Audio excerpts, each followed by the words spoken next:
Video की शुरुआत के अंदर हम एक एग्जांपल लेते हैं 6 डिवाइडेड बाय 3 इंटू 2। दो स्टूडेंट हैं जो इस एग्जांपल को सॉल्व करते हैं। एक स्टूडेंट पहले डिवाइड करता है 6 डिवाइडेड बाय 3 और फिर उसे मल्टीप्लाई कर देता है 2 से। दूसरा स्टूडेंट पहले मल्टीप्लिकेशन करता है 3 टाइम 2 6 और 6 डिवाइडेड बाय 6। तो एक स्टूडेंट का आंसर आता है 4, दूसरे का आता है 1। अब यहाँ आप देख सकते हैं कि दोनों ने सही कैलकुलेशन किया। पहले ने डिवीज़न किया फिर मल्टीप्लिकेशन किया और दूसरे स्टूडेंट ने पहले मल्टीप्लिकेशन किया फिर डिवीज़न किया और कैलकुलेशन बिल्कुल बराबर किया, लेकिन दोनों के आंसर अलग अलग आते हैं। तो ऐसे केस में किसका आंसर सही माना जाए? एक और एग्जांपल देखते हैं कि 6 प्लस 3 इंटू 2। यहाँ पर मल्टीप्लिकेशन और एडिशन दो ऑपरेशन है। तो एक स्टूडेंट ने क्या किया, पहले एडिशन किया 6 प्लस 3 और फिर मल्टीप्लिकेशन किया तो 6 प्लस 3 उसको 9 मिलता है और मल्टीप्लाई बाय 2 यानी उसको मिलता है आंसर 18। उसी तरह से दूसरा स्टूडेंट पहले मल्टीप्लिकेशन करता है जिसे 3 टाइम्स 2 6 मिलता है, फिर 6 प्लस 6 आंसर उसका 12 आता है। तो इन दोनों में करेक्ट आंसर कौन सा है? तो इसका जवाब आपको इस वीडियो में मिलेगा। और अगर आपका बेसिक अगर क्लियर होगा, मजबूत होगा, तो आपको ये पहले से ही पता होगा कि दोनों में से करेक्ट आंसर कौन सा है। तो अगर आपको पता नहीं है तो आपको बहुत ही सख्त ज़रूरत है इस वीडियो को देखने की, जिसमें हम बात करने वाले हैं बेसिक मैथमेटिक्स की। मैथमेटिक्स में हम बेसिक मैथमेटिक्स की सीरीज शुरू करने वाले हैं। सबसे पहले हम देखते हैं कि बेसिक मैथमेटिक्स की ज़रूरत आपको कब महसूस होती है। जैसे आप किसी प्रॉब्लम को सॉल्व कर रहे हैं, तो अगर आपका बेस कमज़ोर है तो आप इन प्रॉब्लम को सॉल्व कर नहीं पाते। या फिर क्लासरूम में अगर टीचर प्रॉब्लम सॉल्व करवा रहे हैं बोर्ड पर और दूसरे स्टूडेंट को एग्जाम्पल समझ में आती है कि कैसे सॉल्व हो रही है, लेकिन अगर आपका बेस अच्छा ना हो मैथमेटिक्स का तो आप उस एग्जाम्पल को समझ नहीं पाएंगे। या फिर अगर आपको होमवर्क दिया हुआ है और आपका बेस मजबूत नहीं है मैथमेटिक्स का, तो भी आप होमवर्क ठीक से कर नहीं पाते। आपको दूसरों की मदद लेनी पड़ती है होमवर्क करने के लिए। आपके रिजल्ट के ऊपर ही आप देखिए, अगर आपका बेस मैथमेटिक्स का अच्छा ना हुआ तो आपको कितने ही एग्जाम्पल्स ऐसे होते हैं क्वेश्चन पेपर में जो आप कर नहीं पाते, क्योंकि आपका बेस मजबूत नहीं होता। आपको अच्छे मार्क्स नहीं मिल पाते क्योंकि कुछ बहुत सारे एग्जाम्पल आपका बेसिक मजबूत ना होने की वजह से छोड़ देते हैं। तो आज से हम मैथमेटिक्स में इस सीरीज़ को शुरू करने वाले हैं। तो जब आप किसी प्रॉब्लम या एग्जाम्पल को सॉल्व करते हैं, तो आप देख लीजिए कि एग्जाम्पल और प्रॉब्लम को सॉल्व करने के लिए आपको किन चीज़ों की ज़रूरत पड़ती है। सबसे पहला होता है नॉलेज। आपको बहुत सारे बेसिक फैक्ट पता होने चाहिए मैथमेटिक्स के, तब जाकर आप कुछ एग्जाम्पल को सॉल्व कर पाते हैं। कुछ एग्जाम्पल ऐसे होते हैं जो कम्प्लीटली फार्मूला बेस होते हैं। अगर आपको फार्मूला पता नहीं है तो आप उन एग्जाम्पल को सॉल्व कर नहीं पाते।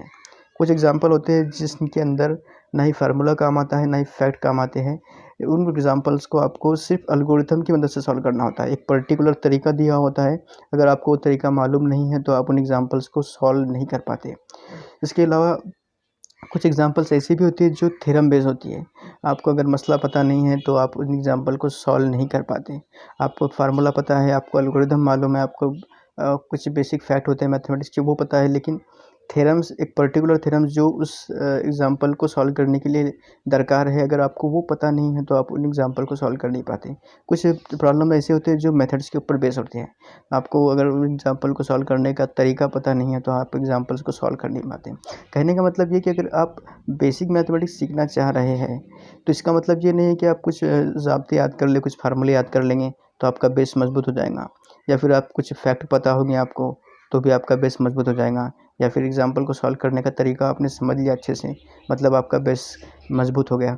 आपको मैथमेटिक्स का बेस, आपका बेस मजबूत करना है, मैथमेटिक्स का बुनियाद मजबूत करनी है। इसका मतलब ये नहीं है कि आप किसी एक ही फील्ड के अंदर आपको मेहनत करना है। आपको इन सभी बातों में मेहनत करना है, इन सभी बातों में आपको परफेक्ट होना है। और हम शुरुआत करेंगे आपको परफेक्ट बनाने की ज़ीरो से, ठीक है? तो हम हमारा लेक्चर शुरू करने वाले हैं बहुत ही छोटी लेवल से, ज़ीरो से। तो हमारा पहला वीडियो है, तो ज़ीरो से शुरू करने वाले हैं हम। आपको पता होना चाहिए कि जब किसी नंबर के अंदर ज़ीरो को ऐड किया जाता है तो हमको वही नंबर मिलता है। जैसे 0 प्लस 5 या 5 plus 0 equal to 5, 6 plus 0 equal to 6, 7 plus 0 equal to 7, 8 plus 0 equal to 8 वगैरह वगैरह। अगर हम एक्स में से 0 को माइनस करते हैं तो हमको तब भी वही नंबर मिलता है। जैसे 5 माइनस 0 हमको 5 मिलेगा, 6 minus 0 equal to 6, 7 minus 0 equal to 7, 8 minus 0 equal to 8, 9 minus 0 equal to 9 वगैरह वगैरह। इसी तरह से जब हम 0 में से एक्स को माइनस करते हैं तो हमको उस नंबर का नेगेटिव मिलता है, यानी नेगेटिव एक्स मिलता है। जैसे 0 माइनस 5 तो हमको आंसर मिलेगा -5, 0 minus 5 negative 5, 0 minus 9 negative 9, 0 minus 14 negative 14। इसके बाद नंबर आता है मल्टीप्लिकेशन का। जब हम किसी नंबर को मल्टीप्लाई करते हैं 0 से तो हमको 0 मिलता है। जैसे मिसाल के तौर पर 15 इंटू 0 0, उसी तरह से 20 इंटू 44 इंटू 0 ये भी 0 होगा, या फिर 27 इंटू 0 इंटू 44 इक्वल टू ये भी 0 होगा। यानी मल्टीप्लिकेशन के अंदर कितने भी नंबर हो, अगर उस मल्टीप्लिकेशन में एक भी 0 है तो हमको आंसर 0 मिलता है। देखिए जैसे 0 इंटू 18, अगर आप 0 को भी मल्टीप्लाई करते हैं किसी नंबर से तब भी आपको 0 मिलता है, या किसी नंबर को आप 0 से मल्टीप्लाई करें तब भी आपको 0 मिलता है।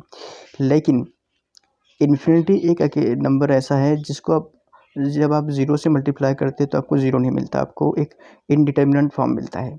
तो आपको ये बात याद रखनी है कि जब हम किसी फाइनाइट नंबर को 0 से मल्टीप्लाई करते हैं उसी वक्त हमको 0 मिलता है। जब हम किसी इनफाइनाइट नंबर को 0 से मल्टीप्लाई करते हैं तो उस वक्त हम 0 लिख नहीं सकते, उस वक्त एक इनडिटर्मिनेंट फॉर्म मिलता है, एक नॉट डिफाइंड फॉर्म मिलता है। इसे हम इनफाइनाइट भी नहीं कह सकते। 0 इंटू इन्फिनिटी ये ऐसा टर्म है जो बिल्कुल नामालूम है, जिसे अभी तक के मालूम नहीं किया जा सका है।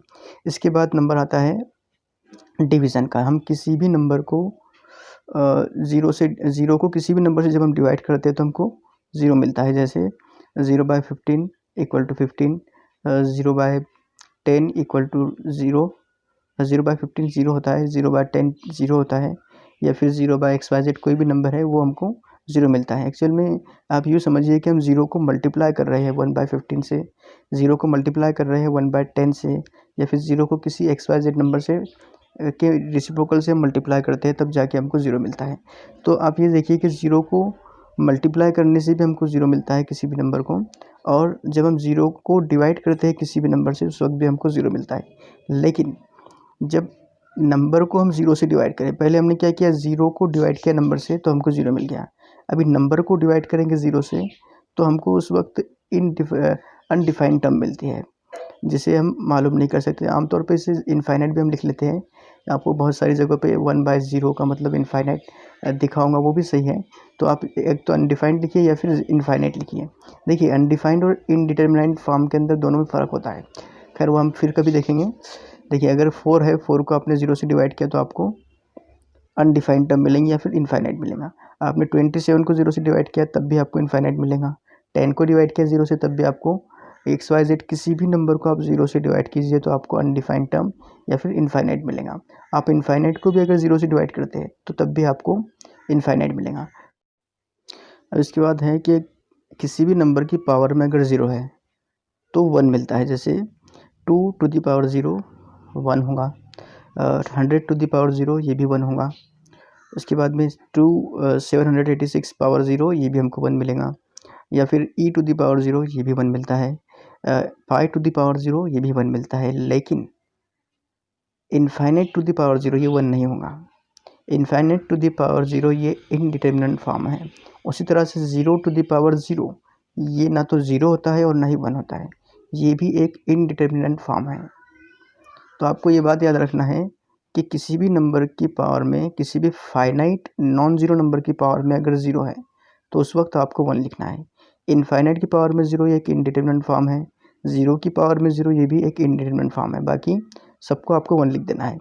ठीक है, इसके बाद में ये कुछ चीज़ें हैं जो हमने इस वीडियो में अभी तक क्या ऑब्जर्व की। इसके बाद हम पॉजिटिव और नेगेटिव नंबर को देखते हैं। जब हम किसी नंबर को नेगेटिव दिखाना होता है तो हम उसे लिखते हैं x लेस दैन 0। सपोज़ अगर x नेगेटिव है तो मैं लिखूँगा x लेस दैन 0। अगर मैं लिखता हूँ x ग्रेटर दैन 0 तो इसका मतलब होता है कि x पॉजिटिव है।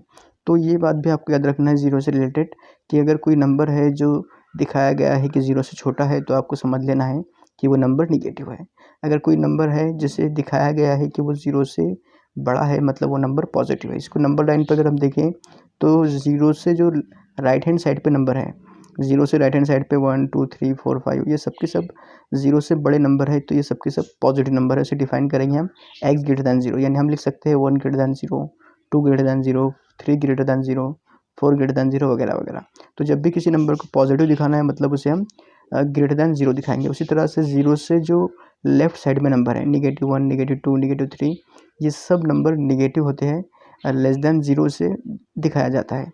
जैसे x लेस दैन 0 इसका मतलब है कि x निगेटिव नंबर है। यहाँ पे हम लिख सकते हैं -2 less than 0, -3 less than 0, -4 less than 0। Minus sign जब किसी नंबर के साथ लगी होती है, किसी नंबर के मल्टीपल में होती है, तो इसका मतलब है कि वो नंबर निगेटिव है, वो नंबर 0 के लेफ़्ट साइड में है। कोई नंबर अगर ग्रेटर दैन 0 है, इसका मतलब है कि वो नंबर 0 से राइट साइड में है। तो ये बातें आपको याद रखनी है, खास करके ये इंटरवल वगैरह के अंदर बहुत इंपॉर्टेंट होती है कि कोई नंबर है जिसे 0 से ग्रेटर दिखाया गया है, मतलब वो 0 से राइट साइड में है। अगर नंबर 0 से ग्रेटर है इसका मतलब वो 0 से राइट साइड में है, और नंबर अगर 0 से लेस है तो वो नंबर 0 के लेफ्ट साइड में है। तो अब हम कुछ ऐसे एक्सप्रेशन देखने वाले हैं जिनका आंसर 0 मिलता है, जैसे log 1 है, log 1 की वैल्यू 0 होती है। उसी तरह से ट्रिग्नोमेट्री में अगर हम देखें तो sin 0, sin 180, tan 0, tan 180, या फिर cos 90, cos 27, ये सब के सब 0 होते हैं। जब हम कोई प्रॉब्लम सॉल्व करते हैं तो इन चीज़ों का अक्सर हमें ज़रूरत पड़ती है, तो ये आपको याद रखना है कि किन एक्सप्रेशंस की वैल्यू 0 होती है। एक और होता है 1/इनफाइनाइट, बार बार हमें इन चीज़ों की ज़रूरत पड़ती है कि कोई नंबर है, किसी नंबर के अगर डिनोमिनेटर के अंदर इनफाइनाइट है तो उसकी वैल्यू कितनी होंगी। तो आपको ये याद रखना है कि 1/इनफाइनाइट, 1/λ तो हमको 0 मिलता है, ठीक है। इसके बाद में अब हम कुछ इंडिटरमिनेट फॉर्म देखते हैं, जैसे 0/0, infinite infinite, infinite minus infinite, infinite into 0, या फिर 0 into infinite, 0 to the power 0, 1 to the power infinite, infinite to the power 0। ये 7 इनडिटरमिनेट फॉर्म होते हैं जो आपको बहुत इनकी अहमियत आपको लिमिट चैप्टर जब शुरू होगा 11th में या 12th के अंदर, तो उस वक्त आपको महसूस होंगी। तो ये भी आपको याद रखना है कि कौन कौन से फॉर्म है जो इनडिटरमिनेट फॉर्म है और जिनका ताल्लुक 0 से है, ठीक है। बाज़ औक़ात क्या होता है कि आप 0/0 को 0 लिख देते हैं, आपको पता नहीं होता कि इंडिटरमिनेट फॉर्म है, या फिर 0 की पावर 0 उसको भी बच्चे 0 लिख देते हैं, या फिर 1 की पावर इनफाइनाइट, क्योंकि हमने सुना होता है कि 1 की किसी भी पावर के लिए आंसर 1 मिलता है। तो आपको ये याद रखना है कि 1 की पावर इनफाइनाइट ये भी इनडिटरमिनेट फॉर्म है। या फिर 0 और इनफाइनाइट को जब मल्टीप्लाई किया जाता है तो हमको 0 नहीं मिलता, 0 और इनफाइनाइट को मल्टीप्लाई करके एक इनडिटरमिनेट फॉर्म मिलता है जो कि नामालूम है, ठीक है। इसके बाद 1 की बात करेंगे, तो 1 के अंदर भी वही है, जब हम किसी नंबर को 1 से मल्टीप्लाई करते हैं तो हमको वही नंबर मिलता है। जैसे 15 इंटू 1 15 मिलेगा, या फिर अगर मैं लिखता हूँ 27 into 7 to the power 0, 7 to the power 0, 7 finite number है, 7 की पावर में 0 है मतलब कितना, 7 की पावर में 0 है मतलब 1 मिलेगा हमको, यानी 27 इंटू 7 टू द पावर 0 ये होगा 27 इंटू 1, क्योंकि 7 टू द पावर 0 1 होता है, तो इस तरह हमको ये मिलेगा 27। इसी तरह से देखिए 14 इंटू 1, ये तो 14 मिलेगा, ये सबको पता है, आपको ये सब मालूम होना चाहिए कि किसी भी नंबर को, किसी भी एक्सप्रेशन को जब हम 1 से मल्टीप्लाई करते हैं तो हमको वही एक्सप्रेशन मिलता है, या फिर उस एक्सप्रेशन में कोई चेंज नहीं होता। एक और है 135 को जब 1 से मल्टीप्लाई करते हैं तो हमको 135 मिलेगा।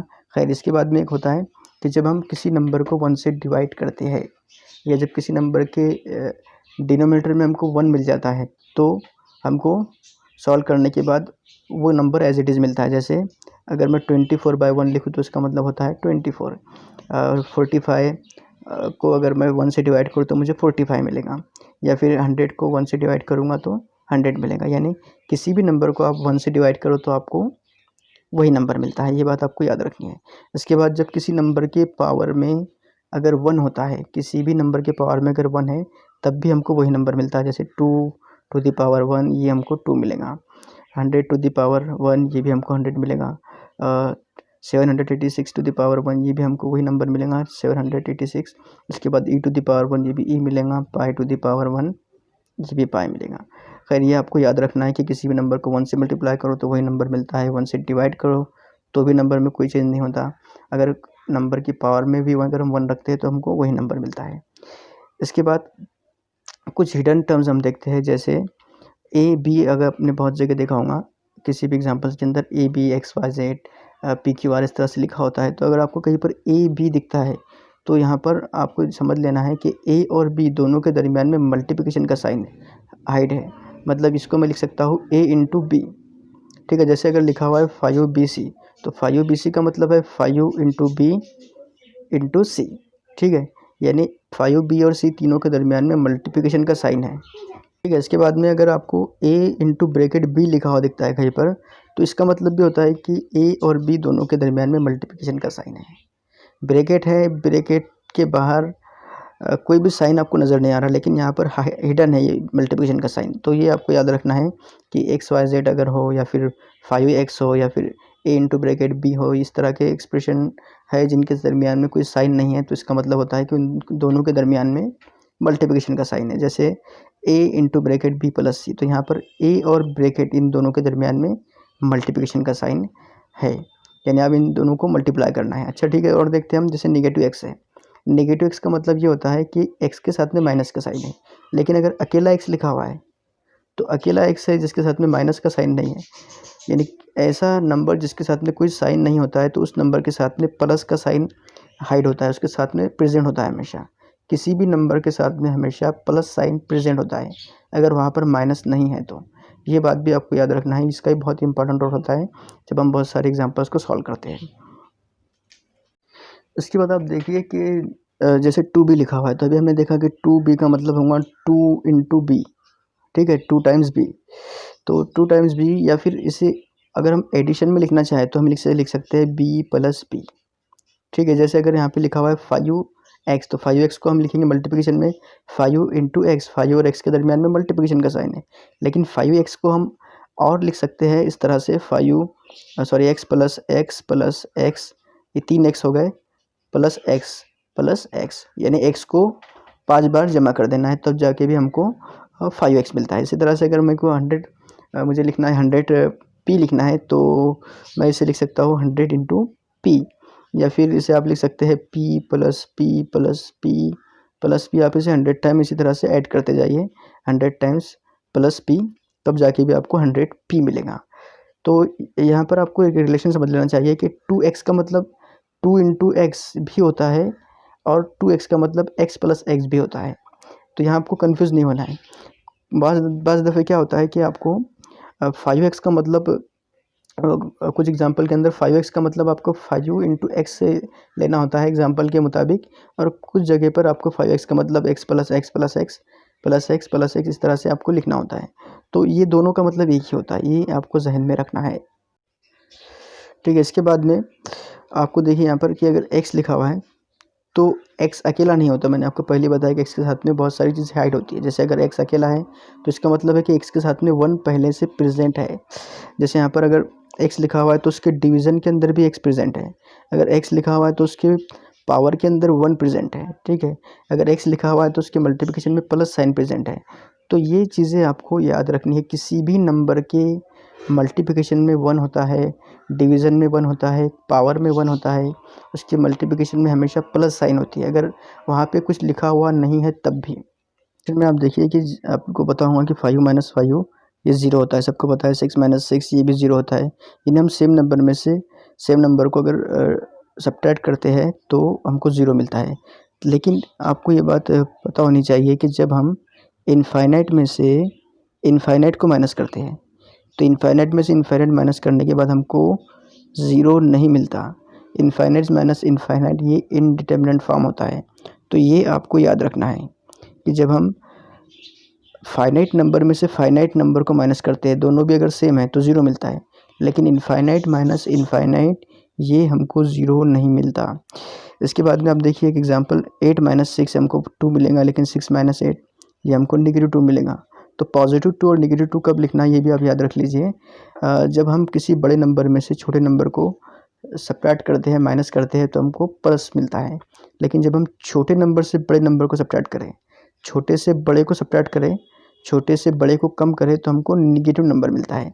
जैसे 20 माइनस 100, तो हमने 20 छोटा नंबर है, उसमें से 100 को कम किया, 100 बड़ा नंबर है, तो हमको जो भी मिलेगा वो नेगेटिव में मिलेगा। इसका आंसर देखिए आपको 80 मिलेगा। 100 में से 20 कम कर दीजिए 80, और क्योंकि 100 बड़ा है तो हमको यहाँ पे -80 आंसर आएगा।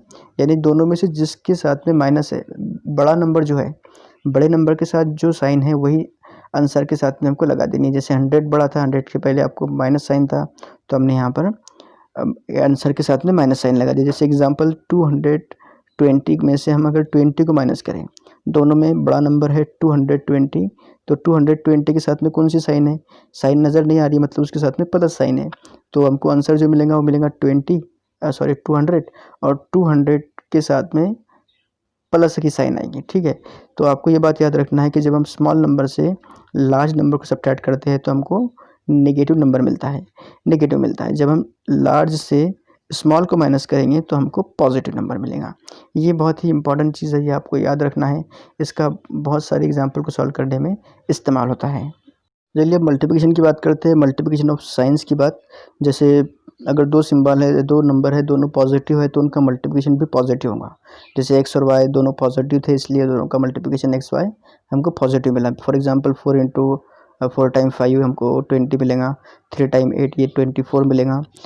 तो दोनों भी हमको पॉजिटिव मिले। लेकिन अगर दोनों में से एक निगेटिव है तो हमको आंसर निगेटिव मिलता है। पहला निगेटिव दूसरा पॉजिटिव तो निगेटिव मिलेगा, पहला पॉजिटिव दूसरा निगेटिव तो हमको आंसर निगेटिव मिलेगा। इसे याद ऐसे करना है, प्लस प्लस प्लस मिलता है, माइनस प्लस माइनस मिलेगा, प्लस माइनस माइनस होगा। ये आपने क्लास में बार बार सुना होगा, plus minus plus minus plus plus इस तरह से। तो देखिए यहाँ पर अगर दोनों में से कोई भी एक नंबर निगेटिव है, जैसे एक्स इंटू निगेटिव वाई तो आंसर मिलेगा निगेटिव एक्स वाई, या फिर निगेटिव एक्स इंटू वाई ये आंसर मिलेगा हमको negative x y. For example negative 4 into 5 answer मिलेगा 20, लेकिन निगेटिव 20, ठीक है। जैसे यहाँ पर 3 इंटू निगेटिव 8 तो 3 टाइम्स 8 24 होगा, और दोनों में से एक माइनस है इसलिए निगेटिव 24 आंसर होगा। जैसे 11 इंटू 2 ये होगा 22, 11 टाइम्स 2 22, लेकिन दोनों में से एक माइनस है तो हमको आंसर मिलेगा निगेटिव 22। यानी अगर दो नंबर को मल्टीप्लाई करते हैं और दोनों में से कोई एक माइनस है तो आंसर निगेटिव मिलेगा, ये आपको याद रखना है। अब अगर दोनों भी निगेटिव हो तो क्या होगा, तो अगर दोनों निगेटिव है तो आंसर पॉजिटिव मिलेगा। देखिए कैसे, negative x into negative y हमको पॉजिटिव एक्स वाई मिलेगा। या फिर अगर आपको निगेटिव वाई को आप माइनस से मल्टीप्लाई करते हैं, निगेटिव वाई को जब आप माइनस से मल्टीप्लाई करते हैं तो उस वक्त भी आपको पॉजिटिव वाई मिलता है। यानी आपको याद रखना है minus minus plus, minus minus plus, ये आपको याद रखना है। For example negative 4 into negative 5 तो 4 टाइम 5 तो आपको 20 मिलेगा, और माइनस माइनस प्लस होगा यानी आंसर होगा प्लस 20। देखिए निगेटिव 3 इंटू निगेटिव 8 तो 3 टाइम 8 ये होगा 24, और माइनस माइनस प्लस हो जाएगा। 11 टाइम्स 2 यानी ये हमको मिलेगा 22, और साइन दोनों दो माइनस यहाँ पे तो माइनस माइनस हमको प्लस मिलेगा। तो आपको क्या याद रखना है यहाँ पे, साइन के ताल्लुक से मल्टीप्लिकेशन में अगर दो प्लस है तो हमको प्लस मिलता है, दो माइनस है तो हमको प्लस मिलता है, दोनों अगर एक जैसे है तो प्लस मिलता है, ठीक है।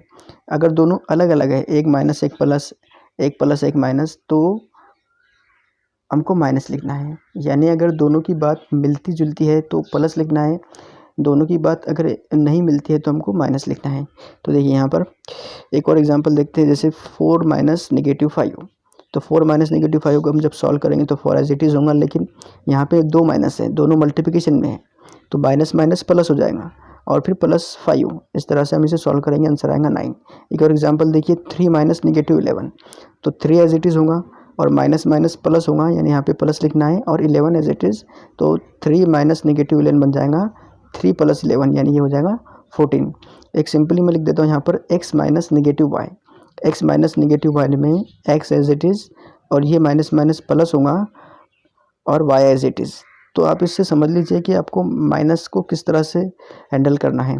किसी एग्जांपल के अंदर अगर माइनस माइनस साथ में आ जाते हैं तो आपको माइनस माइनस को प्लस कर देना है, या फिर उसका जो काम होता है वो प्लस हो जाना होता है। अच्छा, इसके बाद में आप और एग्जांपल देखिए, जैसे 7 प्लस निगेटिव 5, 7 प्लस निगेटिव 5 में आप देखिए 7 एज इट इज़ होगा, लेकिन यहाँ पर प्लस माइनस दोनों साथ में हैं, प्लस और माइनस दोनों को मल्टीप्लाई करना है, एक प्लस है एक माइनस है, तो हम देख सकते हैं कि प्लस माइनस हमको माइनस मिलता है, तो यहाँ पे होगा 7 माइनस 5 और उसका आंसर होगा 2। या फिर 7 माइनस निगेटिव 5 तो 7 माइनस निगेटिव 5 में 7 माइनस माइनस प्लस 5 यानी इसका आंसर होगा 12। तो ये आपको याद रखना है। देखिए मैं फिर से एक बार रिकॉल कर देता हूँ कि निगेटिव एक्स को अगर मैं निगेटिव एक्स से ही मल्टीप्लाई करूँ, या फिर निगेटिव एक्स का ब्रैकेट स्क्वायर अगर लेता हूँ तो इसका मतलब होता है negative x into negative x, मुझे मिलेगा एक्स स्क्वायर। या फिर निगेटिव 5 का स्क्वायर अगर लेता हूँ तो निगेटिव 5 इंटू निगेटिव 5, यहाँ पे दो माइनस है और माइनस माइनस हमको प्लस मिल जाएगा 25। ठीक है, ये तो डबल साइन की बात थी। Double plus plus, double minus minus, single minus minus, single minus minus होता है, आपको पता है। लेकिन अगर 3 साइन है तो ट्रिपल प्लस के लिए आपको प्लस याद रखना है, ट्रिपल माइनस अगर है तो आपको माइनस लिखना है। अगर 3 सिंबल में 2 सिंबल माइनस है, 1 प्लस है तो तब भी आपको प्लस लिखना है। 3 सिंबल में 2 प्लस और 1 माइनस है तो आपको माइनस लिखना है। तो देखिए पहले जो 2 है वो आपको सिर्फ वही याद रखना है 3 सिंबल में, बाकी के 2 जो है वो तो हमारा पहला ही लॉजिक है कि डबल माइनस का मतलब प्लस होता है, सिंगल माइनस का मतलब माइनस होता है। तो इसके भी कुछ एग्जांपल देख लेते हैं। जैसे हमको लिखना है negative x cube. Negative x cube का मतलब होता है कि हमको नेगेटिव एक्स को नेगेटिव एक्स से ही मल्टीप्लाई करना है 3 बार। जैसे negative x 1, negative x 2, negative x 3। हमने नेगेटिव एक्स को उसी नंबर से 2 बार मल्टीप्लाई किया। तो यहाँ पर देखिए 3 बार माइनस के साइन है, तो 3 बार माइनस का साइन मतलब होता है माइनस, और एक्स को हमने जब एक्स से 3 बार मल्टीप्लाई किया तो हमको एक्स क्यूब मिल गया। एक और एग्जांपल देखिए, नेगेटिव 2 ब्रैकेट क्यूब। तो इसका आंसर होगा negative 2 into negative 2 into negative 2 is equal to negative 8। 2 times 2 4 होगा और 4 टाइम्स 2 8, और माइनस का साइन 3 बार है इसलिए नेगेटिव साइन हमने यहाँ पर यूज़ किया। इसके बाद है 13 माइनस नेगेटिव 5 इंटू नेगेटिव 2। इसको अगर मुझे सॉल्व करना है तो अब देखिए यहाँ पर 3 माइनस है, एक माइनस, ये दूसरा माइनस और ये तीसरा माइनस, और तीनों भी मल्टीप्लिकेशन में, तो मैं इसे लिखूँगा 13। 3 माइनस का मतलब होता है माइनस, तो 13 माइनस 5 टाइम 2 यानी 10, हमको आंसर मिल गया 3। तो आपको ये साइन का जो लॉजिक है वो याद रखना है। मैं फिर से एक बार रिकॉल करता हूँ, डबल प्लस प्लस होता है, डबल माइनस माइनस होता है, ट्रिपल प्लस प्लस होता है, ट्रिपल माइनस माइनस होता है। ठीक है, सिंगल माइनस माइनस होगा हमेशा, ये बात याद रखना है आपको। खैर, इसके बाद जो अगला टॉपिक है वो नेगेटिव 1 के ताल्लुक से। आपको नेगेटिव 1 देखिए, नेगेटिव 1 का क्यूब अगर हम लेते हैं तो ये हमको मिलता है -1, क्योंकि 1 इंटू 1 इंटू 1 हमको 1 मिलेगा, लेकिन माइनस का क्यूब ये ट्रिपल माइनस हमको माइनस मिलेगा। उसी तरह से अगर मैं लिखता हूँ माइनस स्क्वायर, यानी डबल माइनस हमको यूज़ करना है यहाँ पर, माइनस इंटू माइनस प्लस मिलेगा, यानी इसका आंसर हमको +1 मिल जाएगा।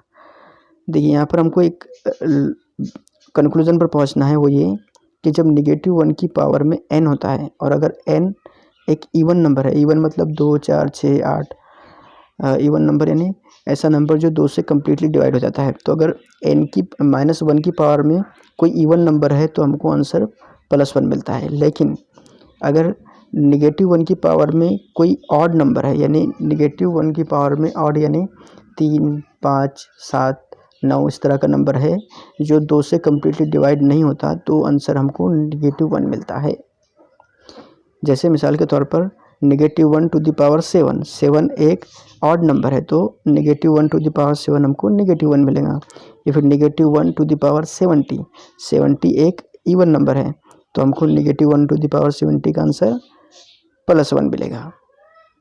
अब बात करते हैं कि साइन का इस्तेमाल डिवीज़न में कैसे होता है। जैसे आप देख लीजिए कि 15 डिवाइडेड बाय 3 है। पहले हम देखते हैं किस तरह से लिखा जाता है। इसे हम ऐसे भी लिख सकते हैं 15/3, 15/3, या फिर 15/3, या फिर आप इसे ऐसे भी लिख सकते हैं 15/3, या फिर 15 इंटू 1/3, या फिर 1/3 इंटू 15। इस सबका मतलब एक ही होता है। तो हमको यहाँ पे देखना है कि यहाँ पर साइन जो होती है प्लस या माइनस, उसका इस्तेमाल कैसे होता है। फॉर एग्जांपल, अगर मुझे पॉजिटिव को पॉजिटिव से डिवाइड करना है तो मुझे पॉजिटिव नंबर मिलेगा। जब मैं नेगेटिव को पॉजिटिव से डिवाइड करूँगा तो मुझे नेगेटिव नंबर मिलेगा। जब मैं पॉजिटिव को नेगेटिव से डिवाइड करता हूँ तो भी मुझे नेगेटिव मिलेगा। जब नेगेटिव को नेगेटिव से डिवाइड किया जाएगा तो हमको नेगेटिव मिलेगा, पॉजिटिव मिलेगा। तो यहाँ पर बिल्कुल सेम लॉजिक है। जब 2 माइनस होंगे तो प्लस मिलेगा, जब 2 प्लस होंगे तो भी प्लस मिलेगा। दोनों में से कोई एक माइनस है तो हमको माइनस लिखना है। जैसे मिसाल के तौर पर 15/3 है, दोनों भी पॉजिटिव है, तो मुझे आंसर 5 मिलेगा। 15 डिवाइडेड बाय 3 5 होता है। अगर नेगेटिव 15/3 है तो दोनों में से एक माइनस है तो आंसर -5 होगा। अगर 15/-3 है तो अब यहाँ पर भी एक माइनस है तो आंसर -5 होगा। अगर दोनों भी नेगेटिव है, नेगेटिव 15/-3, तो आंसर जो मिलेगा वो +5 मिलेगा। अगर 15/3 इसके मल्टीप्लिकेशन में, इस कंप्लीट नंबर के मल्टीप्लिकेशन में अगर नेगेटिव साइन है तो आंसर हमको -5 मिलेगा। अगर मल्टीप्लिकेशन में नेगेटिव है और 15 एक नंबर है न्यूमरेटर वाला, वो नेगेटिव है, यानी नेगेटिव 15/3, तो यहाँ पर हमको +5 मिलेगा। देखिए यहाँ पर 2 माइनस था इसलिए हमको माइनस माइनस प्लस लिखना पड़ा। एक और देखिए नेगेटिव 15/-3, तो ये भी हमको माइनस माइनस प्लस होकर आंसर 5 मिलेगा। एक और देख लीजिए -नेगेटिव 15/-3, तो यहाँ पर अब 3 माइनस के साइन है, तो ट्रिपल माइनस कितना होता है, ट्रिपल माइनस होता है माइनस, तो यहाँ पर हमको आंसर मिलेगा -5। तो अब यह देखिए कि एक प्रॉब्लम देखिए 8 माइनस इंटू ब्रैकेट -15/-3। तो यहाँ पर आप इस टर्म को सॉल्व करने के लिए देखिए 8 और माइनस -15/-3, यानी यहाँ पर आप देखिए कि 3 माइनस है, और ट्रिपल माइनस में क्या होता है आपको पता है कि माइनस मिलता है। तो इस पूरे एक्सप्रेशन को मैं लिख सकता हूँ -5, क्योंकि 15/3 5 होगा, और यहाँ पे 3 माइनस है मल्टीप्लिकेशन में और डिवीजन में, तो ये 3 माइनस मिलकर एक माइनस बनाते हैं, तो इसका आंसर आपको 3 मिलेगा। देखिए और एग्जांपल एक है 8 माइनस 15/-3, तो देखिए ये बनेगा 8, और क्योंकि यहाँ पर 2 माइनस है तो 2 माइनस मिलकर प्लस बनाते हैं, तो यहाँ पे हमको आंसर मिलेगा +5, यानी ये हो जाएगा 30। देखिए हमने double minus, triple minus, double plus, triple plus, plus minus का जो लॉजिक होता है उसे समझने की कोशिश की। अब हम बात करेंगे अरिथमेटिक के कुछ बेसिक सिंबल्स की, प्लस माइनस से मल्टीप्लिकेशन डिवीजन की। एक एग्जांपल से समझते हैं इसको। 6/3 × 2। अगर एक एग्जांपल को सॉल्व करने के लिए मैं आपको देता हूँ और दो स्टूडेंट है जो इसे सॉल्व करते हैं। एक इसे सॉल्व करता है जिसमें वो पहले डिवाइड करता है, जैसे 6/3 2 × 2, और दूसरा पहले मल्टीप्लिकेशन करता है 3 × 2 6 और 6/6 इस तरह से। तो पहले का आंसर आता है 4, दूसरे का आंसर आता है 1। दोनों ने सही कैलकुलेट किया, पहले ने डिवीज़न किया फिर मल्टीप्लाई किया, दूसरे ने मल्टीप्लाई किया फिर डिवाइड किया, लेकिन कैलकुलेशन में इन्होंने कोई गलती नहीं की, लेकिन फिर भी दोनों के आंसर अलग अलग है। तो सही आंसर किसका है? आप दूसरा क्वेश्चन देखिए, जैसे यहाँ पर मैं लिखता हूँ 6 + 3 × 2। फिर दो स्टूडेंट को दिया गया, एक ने पहले एडिशन किया फिर मल्टीप्लिकेशन किया, तो उसका आंसर मिलता है 9 × 2, यानी उसको मिलता है 18। और एक दूसरा स्टूडेंट जिसने पहले मल्टीप्लिकेशन किया, तो मल्टीप्लिकेशन करके उसको मिलता है 6 + 6, यानी उसको मिलता है 12। तो दोनों ने फिर इसे करेक्टली सॉल्व किया, लेकिन आंसर अलग अलग आया। इन्होंने गलती क्या की, इन्होंने यहाँ पर दो अलग अलग काम किए।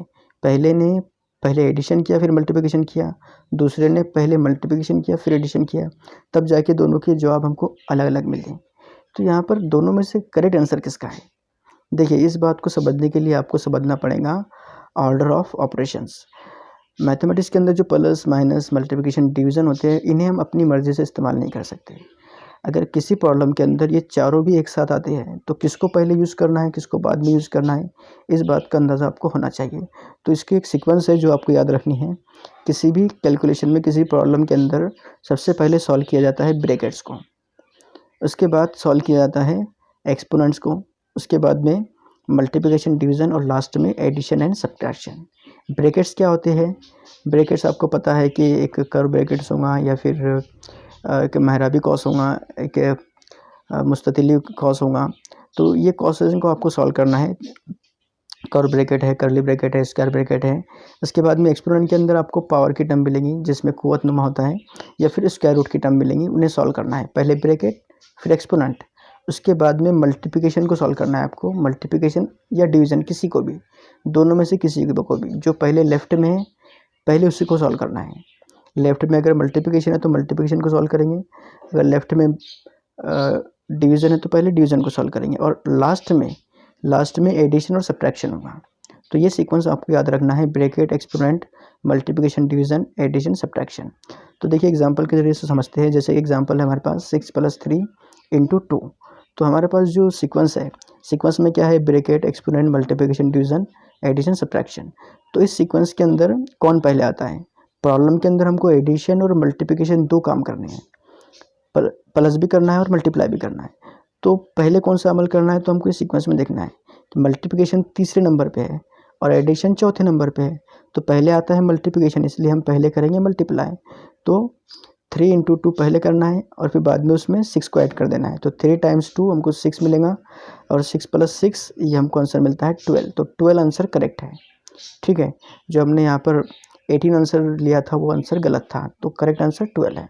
इसके बाद एक और एग्जांपल देखते हैं, 6 + 8 / 2। यहाँ दो ऑपरेटर है, फिर से एक डिवीज़न है एक एडिशन है। तो डिवीज़न और एडिशन में किसको पहले सॉल्व करना है, तो आप फिर सीक्वेंस में देखिए, तो आप देखेंगे कि तीसरे नंबर पे डिवीज़न है, मल्टीप्लिकेशन डिवीज़न तीसरे नंबर पे है, और एडिशन चौथे नंबर पे है। तो हम सॉल्व करेंगे पहले डिवीज़न को, तो 8 / 2 ये मिलेंगे हमको 4। तो 6 + 4 हमारा आंसर होगा, यानी 10। ये हमारा करेक्ट आंसर है। एक एग्जांपल और देखते हैं। इसी एग्जांपल को हम थोड़ा सा मॉडिफाई करते हैं। जैसे एग्जांपल लिखा हुआ है, इंटू ब्रैकेट 6 + 8 ब्रैकेट कंप्लीट / 2। तो अब यहाँ पर आप देखेंगे आपको डिवीज़न भी दिखता है और एडिशन भी दिखता है। तो यहाँ पर आप देखेंगे कि डिवीज़न तीसरे नंबर पे है, एडिशन चौथे नंबर पे है, लेकिन यहाँ पे एक तीसरा ऑपरेटर भी है। तीसरा ऑपरेटर तो नहीं कहेंगे हम इसे, एक ग्रुप बनाने वाला सिंबल है जो 6 और 8 का एक ग्रुप बनाता है। तो आपको पहले ब्रैकेट को सॉल्व करना है, क्योंकि ब्रैकेट सबसे पहले नंबर पे है। तो ब्रैकेट के अंदर क्या है हमें इससे कोई मतलब नहीं, पहले हमको ब्रैकेट सॉल्व करना है। ब्रैकेट के अंदर आने वाली टर्म अगर सबसे आखिर की है तब भी हमको पहले ब्रैकेट को ही सॉल्व करना है। तो ब्रैकेट को सॉल्व करके हमको कितना मिलेगा, 6 + 8 यानी 14, और फिर डिवाइड करेंगे 2 से, तो हमको 14/2 ये मिलेगा 7। ठीक है, एक और एग्जांपल देखिए, 6 × 5 - 2। यहाँ पर देखिए एक मल्टीप्लिकेशन है और ब्रैकेट है और माइनस के साइन है यानी सब्ट्रैक्शन है। तो पहला नंबर आता है ब्रैकेट का, दूसरा नंबर आता है यानी तीसरा नंबर मल्टीप्लिकेशन का, और चौथा नंबर आता है सब्ट्रैक्शन का। तो पहले हम ब्रैकेट सॉल्व करेंगे तो हमको मिलेगा ब्रैकेट के अंदर 5 - 2 यानी 3, तो 6 × 3 इस तरह से हमको अगली स्टेप में मिलता है, और 6 × 3 का मतलब होता है 80। आपको समझ में आ रहा होगा कि हमको प्रॉब्लम को किस तरह से सॉल्व करना है। जैसे एक और एग्जांपल देखिए कि 2 × 7 × 5²। अब यहाँ पर मल्टीप्लिकेशन भी है, एडिशन भी है, दो ऑपरेटर हैं। तो पहले हम मल्टीप्लाई करेंगे फिर हम ऐड करेंगे। तो मल्टीप्लाई और एडिशन से पहले यहाँ पर एक्सपोनेंट है, ब्रैकेट, एक्सपोनेंट, मल्टीप्लिकेशन, डिवीजन और एडिशन, सब्ट्रैक्शन।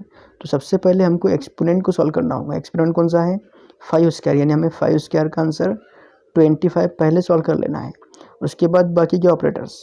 अब जो अगली स्टेप मिलती है वो है 2 × 7 + 25। तो इसके अंदर पहला नंबर आएगा मल्टीप्लिकेशन का, यानी 2 × 7 हमको मिलेगा 14, फिर + 25, और इसे सॉल्व करके हमको मिलेगा 39।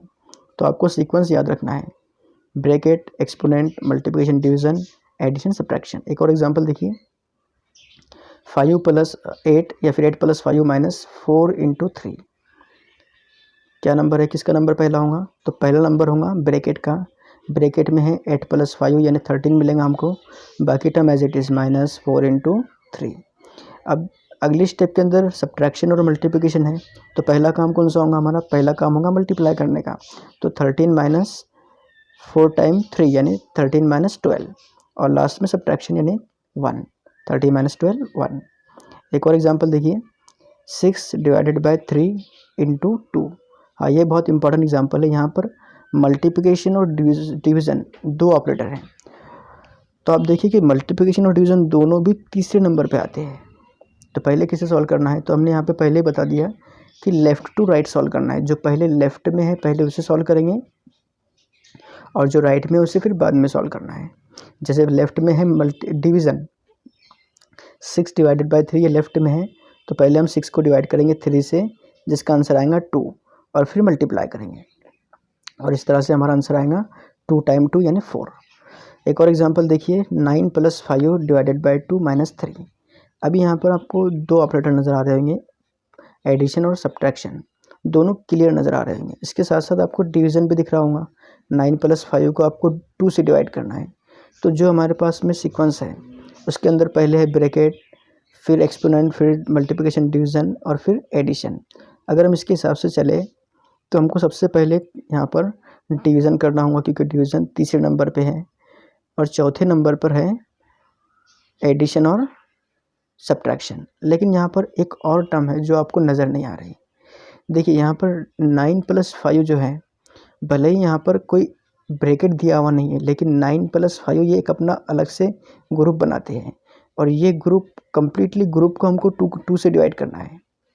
9 + 5 का जो ग्रुप है उसे हमें 2 से डिवाइड करना है। तो 9 + 5 को हमें पहले सॉल्व करना होगा, क्योंकि ये ब्रैकेट किसी कंडीशन रखता है। ये भले ही यहाँ पे कोई ब्रैकेट आपको नज़र नहीं आता, लेकिन ये एक ग्रुप है, तो इस ग्रुप को हमको पहले सॉल्व करना है। तो इस तरह हमको मिलेगा 9 + 5 14/2 - 3, यानी ये हो जाएगा 14/2 - 3 इस तरह से। अब हम डिवाइड कर सकते हैं, तो डिवाइड करने के बाद हमको मिलेगा 7 - 3, 14 ÷ 2 यानी 7, और फिर -3 यानी आंसर आएगा 4। तो ये बात आपको थोड़ा अच्छे से समझ लेना है कि ब्रैकेट यहाँ पे दिया हुआ नहीं था, लेकिन हमने जो ग्रुप था 9 + 5 का उसे पहले सॉल्व किया। ठीक है, इसके बाद एक और एग्जांपल देखते हैं। एग्जांपल थोड़ी बड़ी है, लेकिन आपको सीक्वेंस को याद रखकर, सीक्वेंस को ध्यान में रखकर सॉल्व करना है। सबसे पहले किसका नंबर आता है? सबसे पहले नंबर आता है ब्रैकेट का। ब्रैकेट के अंदर भी कर्व ब्रैकेट जो होता है उसका नंबर आता है। तो पहले हमें इस ब्रैकेट को सॉल्व करना है जिसमें 5 + 2 × 3 है। तो ब्रैकेट के अंदर भी ब्रैकेट में प्लस और मल्टीप्लिकेशन, प्लस और एडिशन और मल्टीप्लिकेशन दो ऑपरेटर एक साथ में आ गए। तो यहाँ पर फिर अब यहाँ पर सीक्वेंस यूज़ करेंगे दोबारा। तो पहले हमको 2 × 3 सॉल्व करना होगा। 2 × 3 यानी 6 आएगा आंसर इसका, और बाकी टर्म एज इट इज़। ठीक है, बाकी टर्म हमने एज इट इज़ लिख दिया। क्या किया हमने यहाँ पर? जो कर्व ब्रैकेट था उसको सॉल्व किया, उसके अंदर पहले मल्टीप्लिकेशन को किया। अब क्या करेंगे? कर्व ब्रैकेट को कम्प्लीटली सॉल्व कर लेंगे। यहाँ पर 5 + 6 ये हो जाएगा 11, बाकी टर्म एज इट इज़। ठीक है, अब देखिए यहाँ पे बचता क्या है? यहाँ पे बचता है स्क्वायर ब्रैकेट। हमको ये पूरे स्क्वायर ब्रैकेट को सॉल्व करना है। इस स्क्वायर ब्रैकेट के अंदर अब देखिए यहाँ पर डिवीज़न भी है, एडिशन भी है, सब्ट्रैक्शन भी है, और 2 × ब्रैकेट 11। तो ये एक मल्टीप्लिकेशन का लिखने का तरीका है, 2 × ब्रैकेट 11। तो यहाँ पे मल्टीप्लिकेशन भी है। तो हम सबसे पहले क्या करेंगे? एडिशन और सब्ट्रैक्शन सबसे आखिर में आता है, तो हम पहले मल्टीप्लिकेशन और डिवीज़न कर लेंगे। मल्टीप्लिकेशन में क्या होगा? 2 × 11 मिलेगा 22, और 15 / 3 ये मिलेगा 5, और बाकी टर्म एज इट इज़। ठीक है, तो 8 + 22 - 5 / 3। अब हम स्क्वायर ब्रैकेट को सॉल्व करेंगे। तो स्क्वायर ब्रैकेट को सॉल्व करके कितना मिलेगा? 8 + 22 ये हो जाएगा 30, 30 - 5 25। तो स्क्वायर ब्रैकेट मिलेगा हमको 25, और डिवाइडेड बाय 5। तो 25 / 5 हमको मिलेगा 5। ये एग्जाम्पल सॉल्व हो गई। अब देखिए अगला एग्जाम्पल, 3 + 3 / 7 - 8 3 + 3 × 7 - 8 / 2 + 20 × 2। तो यहाँ पर हम सबसे पहले कौन सा ऑपरेशन करने वाले हैं? सबसे पहले हम मल्टीप्लिकेशन करेंगे, डिवीज़न करेंगे और फिर मल्टीप्लिकेशन करेंगे। आप इसके सीक्वेंस आगे पीछे भी रख सकते हैं, क्योंकि यहाँ पर कोई प्रॉब्लम नहीं है। अगर आगे पीछे भी सॉल्व करें तो यहाँ पे 3 × 7 21 मिलेगा, 8 / 2 4 मिलेगा, 20 × 2 ये मिलेगा 40। बाकी सब जैसे कि वैसा 3 + 21 - 4 + 14, और इसे आप डायरेक्ट सॉल्व कर सकते हैं, आपको आंसर मिलेगा 60। तो इस तरह से आपको ऑर्डर ऑफ ऑपरेशन का यूज़ करना है। तो यहाँ पर हमारा ये वीडियो हम स्टॉप करते हैं। तो ऑर्डर ऑफ ऑपरेशंस के बाद में अगली वीडियो में इंशाल्लाह हम एक्सपोनेंट्स की बात करने वाले हैं, कुव्वतनुमा की बात करेंगे। सो अगर आपने अभी तक के हमारे चैनल को सब्सक्राइब नहीं किया है तो please subscribe our channel, and thanks for watching.